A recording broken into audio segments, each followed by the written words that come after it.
Good evening to our viewers watching on television and to those joining us online across our social media platforms. I am Daniela Arauj with the Wednesday, August 19th edition of the Guyana TV9 News.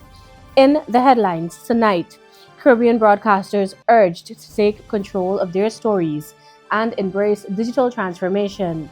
Online counseling to provide continued support for BURIMA survivors and families, Minister PERAUD says. Government terminates VAMED deals, launches international arbitration. Guyana Cup earns national spotlight as government backs sport tourism push. And government looks beyond cash grants to tackle Guyana's cost of living pressures. And now for the news in depth.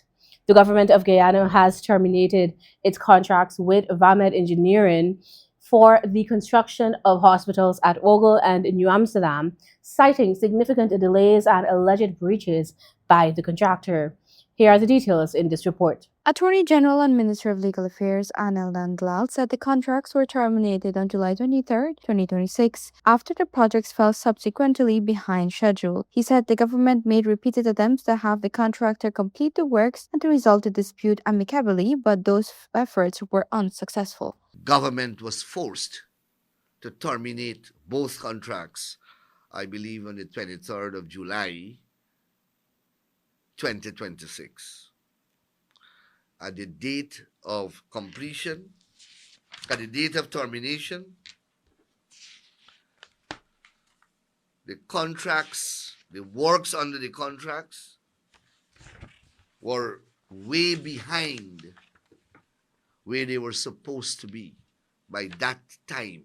Minister Nandlal said the termination triggered a series of legal and contractual measures, including steps to secure both hospital sites and the materials located there. He also disclosed that the government moved to call in performance bonds attached to two contracts. According to Minister Nandlal, each contract was backed by a performance bond valued at 15 million euros for a combined value of 30 million euros. The minister said the bonds were issued by Bank of Austria and the government has begun the process of recovering the outstanding sums. The government has taken the relevant steps to call in the outstanding sums in relation to each bonds. The bonds were put up by the Bank of Austria.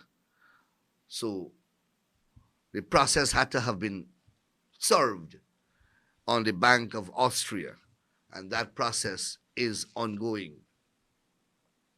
Both contracts are the subject of arbitration clauses that mandate the parties in the event of a dispute. The minister said the government has initiated arbitration proceedings before the International Chamber of Commerce in keeping with the terms of the contracts. He said the arbitration will be seated in Guyana, while noting that the government is seeking to have the dispute resolved through the agreed legal process. The contractor also initiated proceedings in the High Court, seeking damage for alleged breach of contract and injunctions preventing the government from invoking the performance bonds and taking control of the hospital sites. Minister Nandlal said those applications were refused, but the judge issued an order preventing both parties from taking control of the sites and materials until an arbitration tribunal is appointed. The government has since appealed that order and the dispute will now continue through the courts and international arbitration.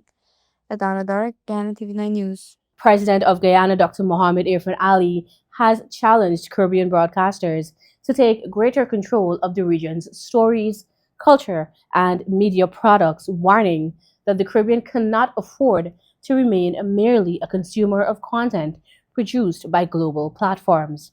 Here are the details in this report. Speaking at the opening ceremony of the Caribbean Broadcasting Union's 57th Annual General Assembly in Georgetown, President Ali said the fundamental question facing Caribbean broadcasting remains the same as it was when the CBU was established in 1970. The head of state said technological advances have created unprecedented opportunities for Caribbean broadcasters to reach audiences at home and across the diaspora, but warned that traditional media must adapt to changing patterns of consumption. With younger audiences increasingly turning to streaming services, social media, and digital platforms, President Ali said broadcasters must meet audiences where they are rather than continue producing television as though it were 1995. When you look at our population, the largest segment of the population are young people. And we have to be able to communicate to that segment. Now, it represents a profound transformation in the way people consume video. The viewer is moving, and if the viewer is moving, the broadcaster must move too. We cannot complain that young people are not watching television and then continue producing television as though it was 1995. We must see audiences where they are. President Ali also urged Caribbean media organizations to build new partnerships, particularly with mobile and technology companies, while using global digital platforms to distribute rather than dilute Caribbean content. He argued that the region already possesses a strong cultural product capable of attracting international attention, pointing to the success of Caribbean artists and entertainment as evidence of the potential that exists. We must see audiences where they are. We must build new partnership. We must build new partnership with the mobile companies. We must seek to have an integration of technology that support broadcasting. But, and this is important, we should not simply imitate the global platforms. We must use their technology to distribute our content. The answer to globalization is not cultural isolation. It is cultural confidence. The president also highlighted the financial pressures confronting traditional broadcasters, noting that advertising revenue is increasingly moving toward major global technology companies. He called for new economic models that can sustain Caribbean media while supporting investment in digital production, infrastructure, cybersecurity, and most importantly, people. The head of state said the region has an opportunity to use technology to take Caribbean stories to the world, but the purpose of broadcasting must remain rooted in informing, educating, entertaining, holding power accountable, and allowing Caribbean people to see themselves reflected in their own regional story. Bradley Souza reporting for Guyana TV9 News. More news after the break. Do stay with us. GECOM is currently conducting a national registration exercise. Who can register? Anyone who will be 14 years or older by December 31, 2026 and is a Guyanese citizen by birth, descent, naturalization, or is a citizen from a Commonwealth country living in Guyana for 1 year or more. How to apply for registration? You must visit the GECOM registration office that is responsible for your area of residence to apply for registration, name change, or correction. You must have the following source documents as might be relevant: original birth certificate or valid Guyana passport for new registration, original marriage certificate and original birth certificate in the case of a name change by marriage, original deed poll and original birth certificate in the case of a name change by deed poll, original naturalization certificate and original birth certificate or valid passport in the case of naturalization. This registration exercise will end on November 30, 2026. You need to apply for a transfer if you now live at a different address than the one you were registered at. For more information, contact GECOM on 225-02779 or visit www.gecom.org.gy. I know you have work to do, but come, I just need a minute of your time. It won't even take that long.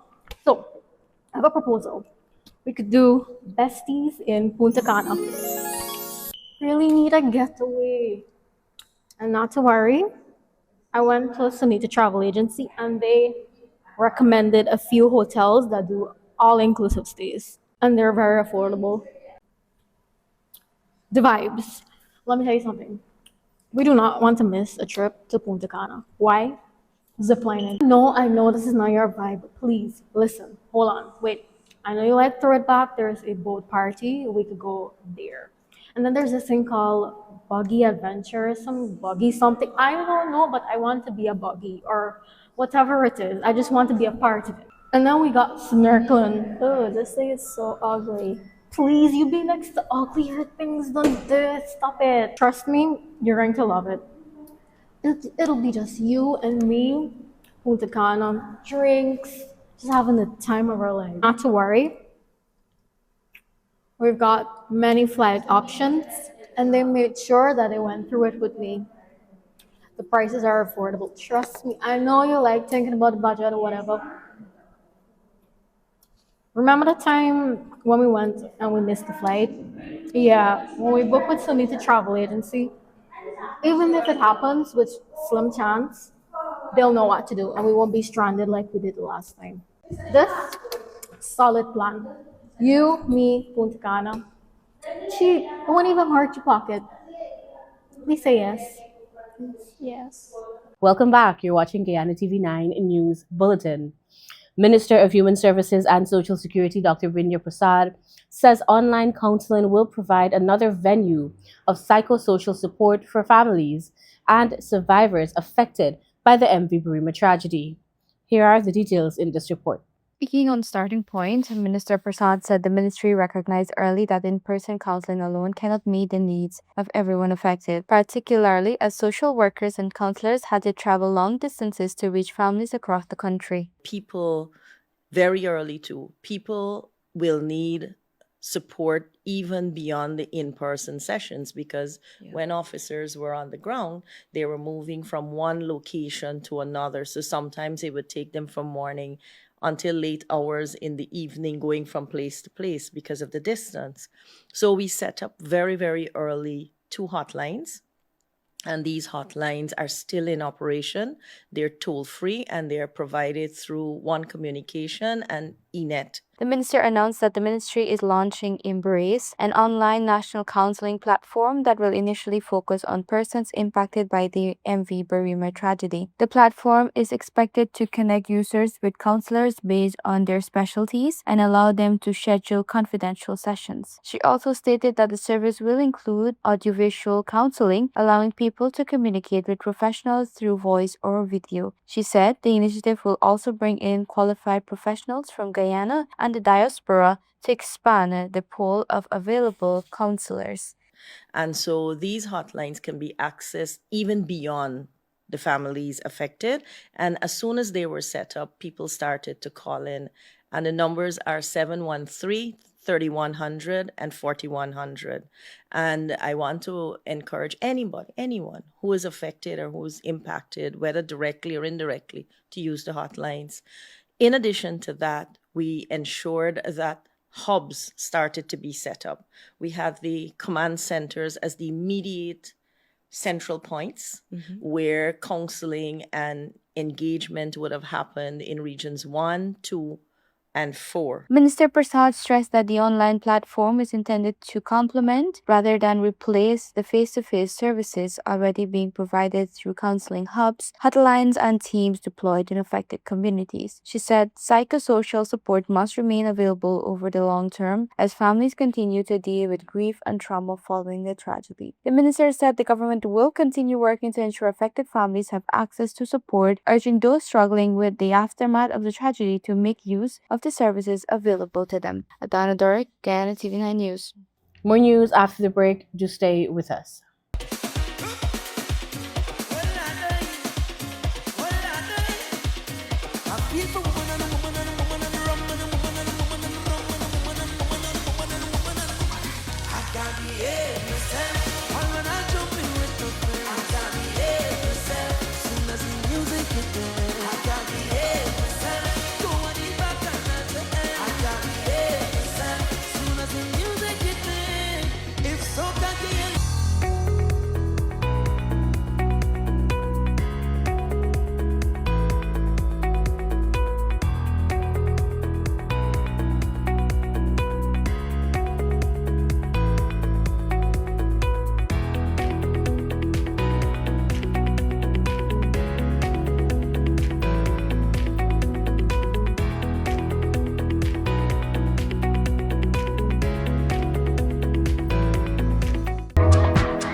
Want to place your death announcements and in memoriam messages on Channel 9? Call 592-761-5006, 710-5008, 600-5006. Or visit our office at Lot 85A Lamaha Street, Albertown, Georgetown, Century 21 Building. Guyana Channel 9 is now Guy TV9, proudly under new management. We're building stronger with a balanced and open platform for all advertisers. Whether you're promoting a business, service, or event, your message belongs right here. So choose your spot, news, prime time, or anytime, and reach viewers across Guyana. With affordable rates and professional service, Guy TV9 is your partner in progress. So visit us at Lot 21A, Lamaha Street, Georgetown, in the Century 21 building, or call 600-5006 or 761-5006. Guyana TV9. New leadership, fresh outlook, real results. Welcome back. You're watching Guyana TV9 News Bulletin. President Irfan Ali says Guyana's cost of living challenges require more than simply putting additional money into the hands of households, arguing that government must address the factors driving prices upward in the first place. Speaking at his press conference on Tuesday, President Ali said the issue has become increasingly complex and requires a broader, more structural approach. Here's more in this report.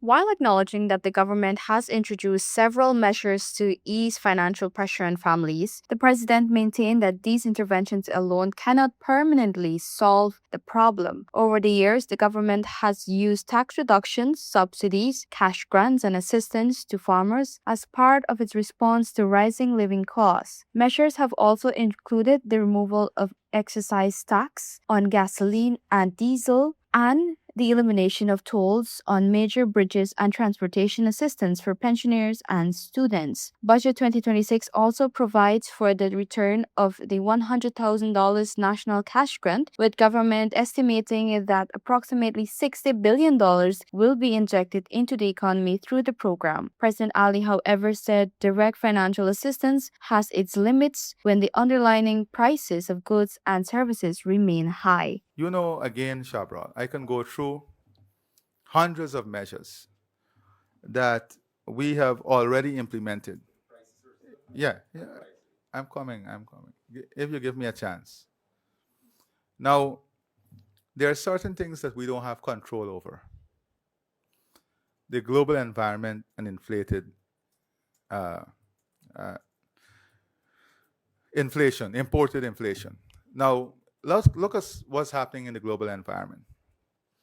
We produce crude oil, but we import all refined oil, or gasoline and everything. So we import back all the price differentials. Since the war, you know what has been happening. That is why I believe that we have to have a refinery.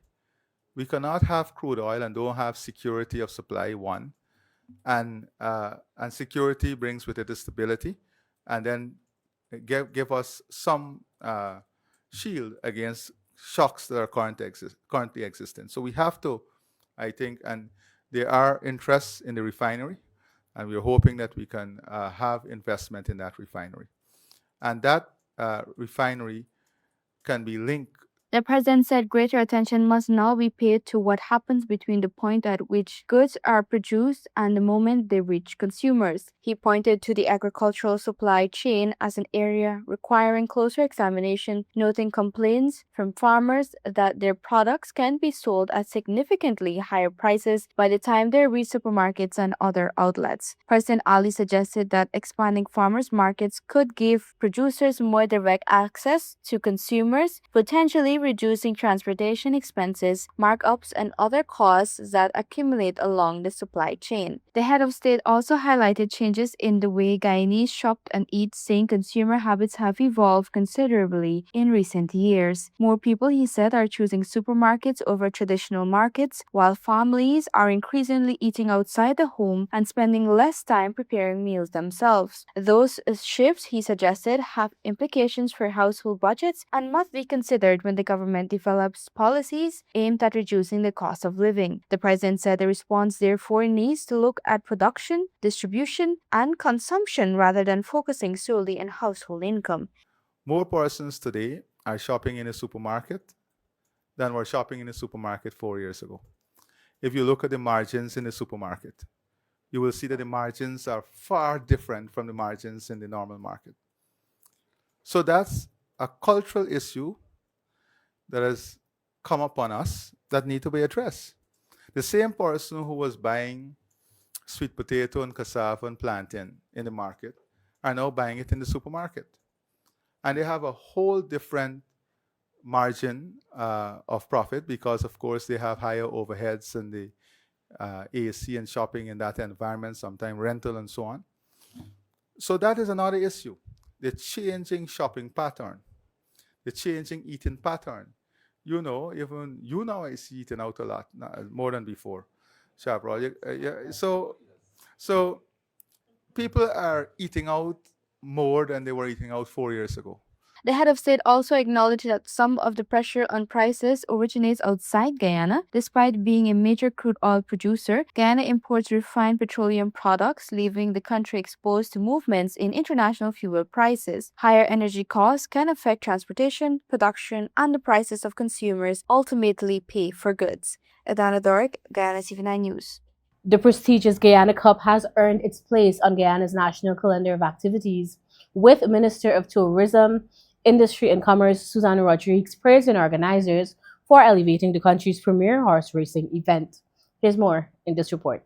The highly anticipated race, coordinated by Jumbo Jet Events, is set for Sunday, August 23rd at the Rising Sun Turf Club, where a record-breaking 66 million Guyana dollars in prize money will be at stake. The substantial purse is expected to attract strong participation and further enhance the event's profile. Minister Rodriguez said the Guyana Cup represents a type of initiative that can contribute significantly to the development of sport tourism, an emerging sector that the government is seeking to strengthen as part of its wider tourism strategy. She emphasized that tourism extends beyond traditional attractions, describing it as an ecosystem that creates employment, stimulates investment, and encourages entrepreneurship. According to Rodriguez, these elements are critical to driving economic activity and supporting national development. But Guyana has been doing exceptionally well in the area of tourism.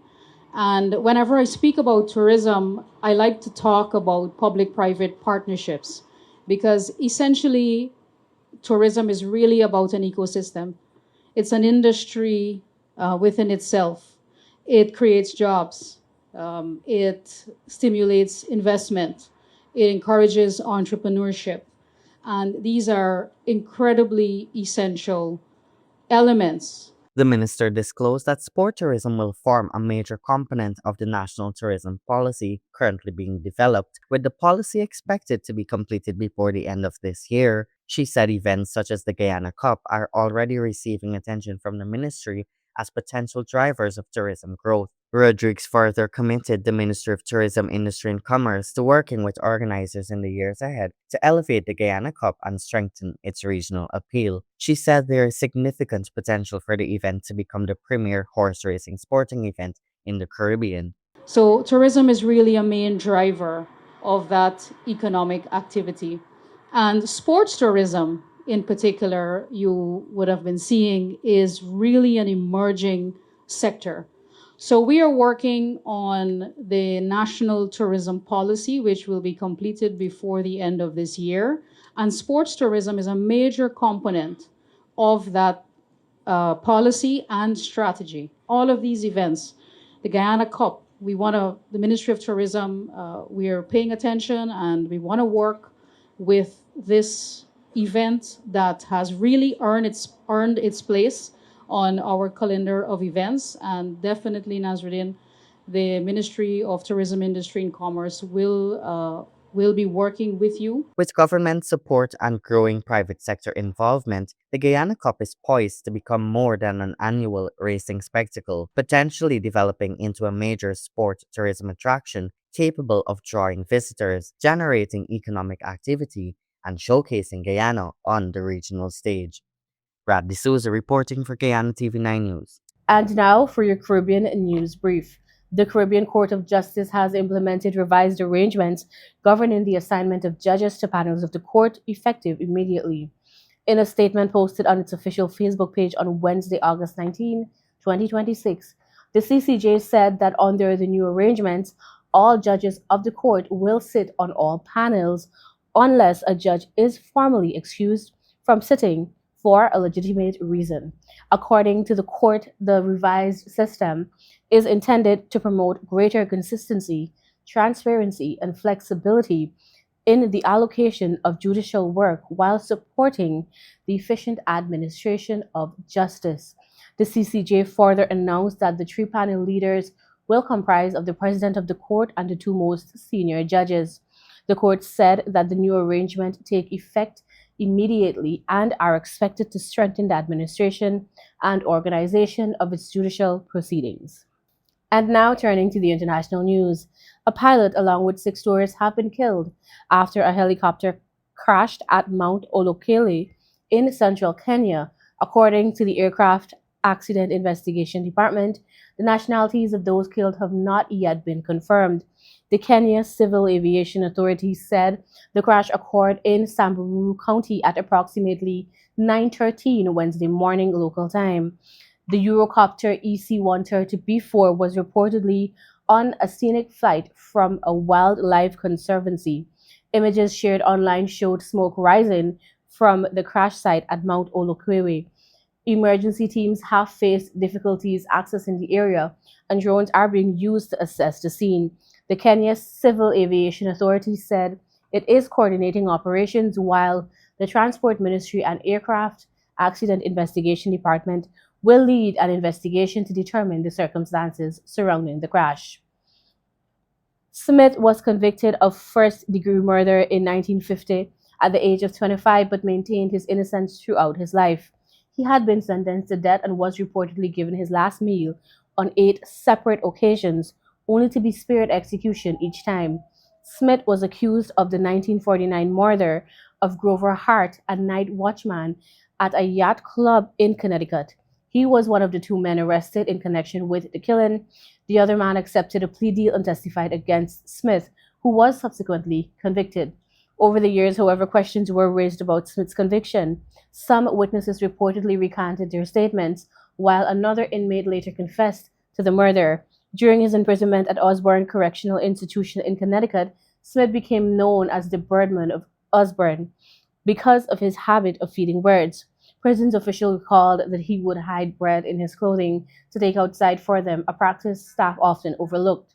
Smith died in June at the age of 101, bringing to an end one of the longest periods of incarceration recorded in the United States. Those are the major headlines for tonight's newscast. For more trending stories, follow us on our Facebook, TikTok, and YouTube platforms. At GUI TV9, I am Daniela Rouge. Thank you for joining us. Do have a great evening. Be safe, be kind, and bye for now.